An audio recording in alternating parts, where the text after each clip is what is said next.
Hello everyone, మీరు ఏ ఎగ్జామ్కి prepare అవుతున్నా కానీ మోర్ ఎంసీక్యూస్ సాల్వ్ చేయడం ఇంపార్టెంట్. ముఖ్యంగా మీ సివిల్స్ కావచ్చు, గ్రూప్ 1 అవ్వచ్చు, గ్రూప్ 2 కావచ్చు, మీరు ఎన్ని కాంపిటేటివ్ ఎగ్జామ్స్ తీసుకోండి, ప్రతిరోజు ఎక్కువ ఎంసీక్యూస్ సాల్వ్ చేయాలి. సో ఈ సిరీస్ ద్వారా మీకు ఎంసీక్యూస్ ఇంపార్టెన్స్ నేను తెలియజేస్తాను. సో ఇది సివిల్స్ ప్రిలిమ్స్ 2025లో అడిగిన క్వశ్చన్ అనమాట. సో ఈ క్వశ్చన్ ఏంటంటే polity question. With reference to India, consider the following: the interstate council, the national security council, zonal councils. So 3 ఇచ్చారు.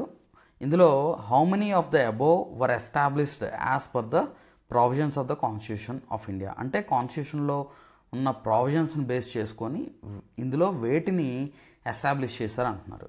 సో ఇది ఓన్లీ 1 అనమాట. ఓన్లీ 1 ఎందుకనంటే ఇంటర్స్టేట్ కౌన్సిల్ని మాత్రమే article 263 of Indian constitution use చేసి ఎస్టాబ్లిష్ చేశారనమాట.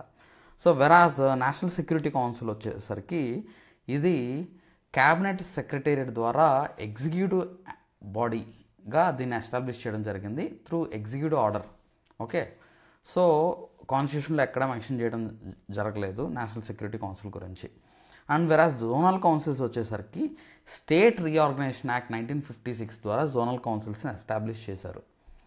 ఓకే, సో ఇవన్నీ కూడా జనరల్గా ఏంటంటే ఇప్పుడు ఇంటర్ స్టేట్ కౌన్సిల్ వచ్చేసరికి సెంట్రల్ స్టేట్కి మధ్య coordination and with in states మధ్య కోఆర్డినేషన్. అండ్ జోనల్ కౌన్సిల్స్ వచ్చేసరికి ఏ జోన్కి ఆ జోన్ మధ్య కోఆర్డినేషన్ కోసం ఈ జోనల్ కౌన్సిల్స్ ఎస్టాబ్లిష్ చేయడం జరిగింది.